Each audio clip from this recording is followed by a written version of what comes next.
Bienvenue à bord, très sincèrement, Benoît. Alors, Laurent. on va parler ici, forcément, je parlais de Un si grand soleil, je cherchais le nom.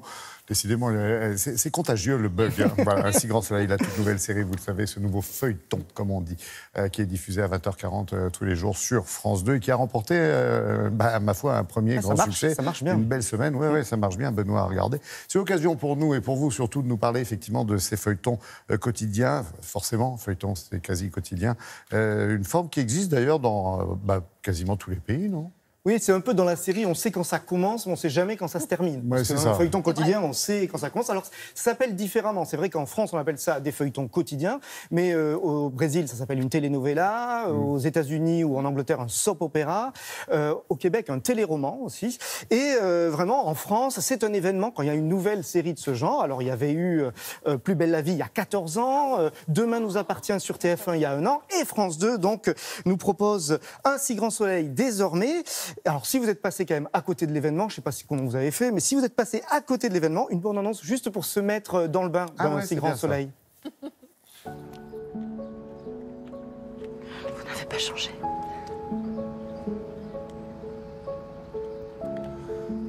Mes cheveux gris te remercient.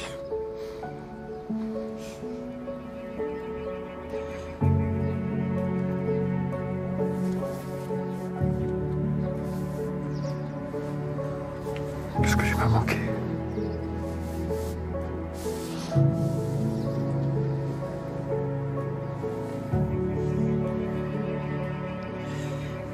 Vous aussi, vous m'avez manqué. Alors pourquoi tu nous as jamais donné de nouvelles?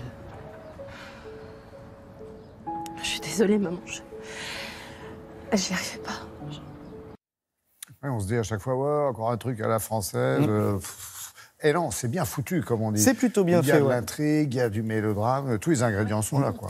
Oui, parce que dans un feuilleton quotidien, enfin, dans tous les pays, c'est la même chose. Il faut que c'est comme une recette, en fait. Il faut que ça marche bien, que tous ces ingrédients fonctionnent bien. Et là, c'est plutôt le cas. Il y a un bon point de départ, une histoire certes mélodramatique, mais forte, des rebondissements qui arrivent assez vite, une unité de lieu, ça c'est important, ça se passe à Montpellier, des points de rencontre identifiables, un commissariat, un lycée, un appartement, mais surtout des personnages attachants. Parce qu'en fait, un feuilleton quotidien, Laurent, c'est un petit peu comme si vous aviez des amis qui sonnaient à votre porte tous les soirs pour vous raconter un petit peu leurs derniers événements de leur vie. Un peu comme Télématin. Voilà, c'est ça. Et plus belle la vie l'avait fait il y a 14 ans, sauf qu'au début, dans Plus belle la vie, les personnages étaient attachants, mais les rebondissements, pas trop. Donc du coup, ils ont impulsé un petit peu de policiers. On est en France, on aime bien le polar. Ils ont mis aussi des sujets de société. Hein, on peut parler de sujets de société dans Plus belle la vie. Et ça marche, 3600 épisodes pour Plus belle la vie. Déjà ? Oui. Alors c'est un record en France. Hein. Ah oui, 3600. Mais ça ne l'est pas comparé aux séries américaines, il y a des par records, exemple. aussi dans différents pays. On est capable de battre de sacrés records. Quand même. Aux États-Unis, ça va loin. Le premier soap opéra américain qu'on ait vu en France, en fait, c'est ça. Ça y est. C'est lui qui a fouetté. C'était l'Amérique. L'Amérique, oui. Ah oui, Voilà. mais ça fait... Non, mais c'est Non, parce mon que enfance. là, Ça Karine, rappelle là, des vous êtes souvenirs. son enfance.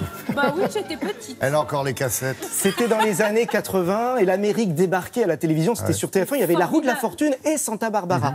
Et donc Santa Barbara, c'était quand même un bon paquet d'épisodes et ça a donné l'impulsion à toute une vague, une mode de soap opéra en France.